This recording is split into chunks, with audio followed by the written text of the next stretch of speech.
¿Qué tal? ¿Cómo están? Muy buenas tardes, días, noches. Soy Bernardo Monroy del Heraldo de León. Con motivo de los 61 años del periódico, preparamos una serie de reportajes semanales que se llamarán León y el mundo a través de las décadas.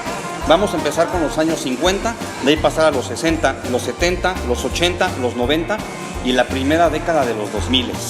Así que bueno, vamos a escuchar el rock clásico, vamos a recordar las principales películas, los cómics que trascendieron, los acontecimientos históricos, en fin.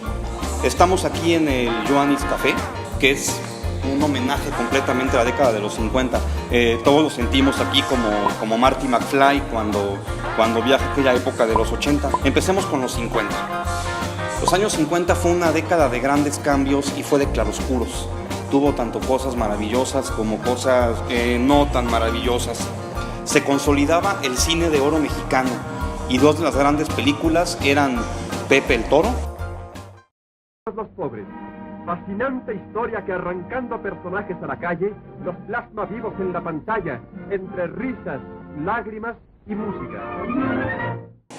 Y por supuesto, Los Olvidados de Luis Buñuel. La más realista de las películas mexicanas, la más enternecedora, dura y tremenda de las producciones fílmicas.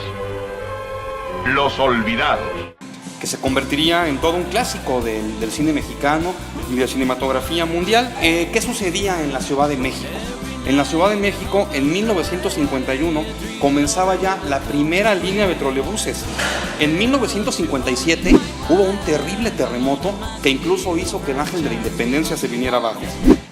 En 1956 era cuando se inauguraba la Torre Latinoamericana. En la cultura y en el arte, ¿qué era lo que pasaba? Fue la época en la que se publicaron grandes libros, grandes obras literarias. En 1953 se publica The Catcher in the Rye, de J.D. Salinger, o El Guardián entre el Centeno.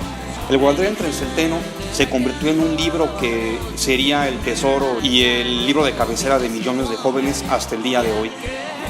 ¿Qué otro libro se publica en ese entonces? El Señor de las Moscas. El Señor de las Moscas también se ha hecho película y es lo que pasa cuando unos niños se quedan varados en una isla desierta. Y bueno, hacen lo que debería de hacer un adulto y no todo lo que sucede es bueno. ¿Qué pasaba? ¿Qué pasaba en el mundo? Terminaba la Segunda Guerra Mundial y empezaba la Guerra Fría, con todas sus tensiones, con todas sus presiones. Incluso el Heraldo de León publicó en la primera portada de 1958 que Nikita Khrushchev y Eisenhower ya tenían muchísimos roces y únicamente Charles de Gaulle era quien podía poner un alto a una hipotética Tercera Guerra Mundial que pues gracias a Dios nunca sucedió, ¿no? Pero en León, ¿qué pasaba? En León todavía muchísimas calles sin pavimentar. Incluso, de acuerdo con el reportaje que publicamos, que pueden checar en nuestra página web, en la Merced todavía había establos. Y una de las grandes noticias era que habría medidores de agua para toda la ciudad. Entonces llegaban los automóviles, llegaba el Peugeot 1959, se conseguía en Autos Chacho.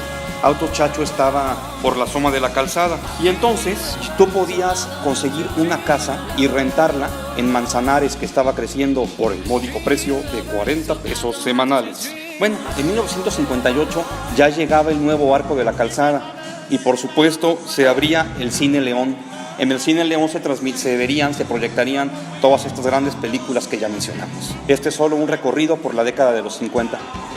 La semana que sigue vamos a hablar de los 60, ya la época de The Beatles, ya la época del rock and roll como tal, ya la época de los Rolling Stones, los grandes movimientos estudiantiles que cobran gran vigencia este año, que se cubren 50 de la matanza de Tlatelolco.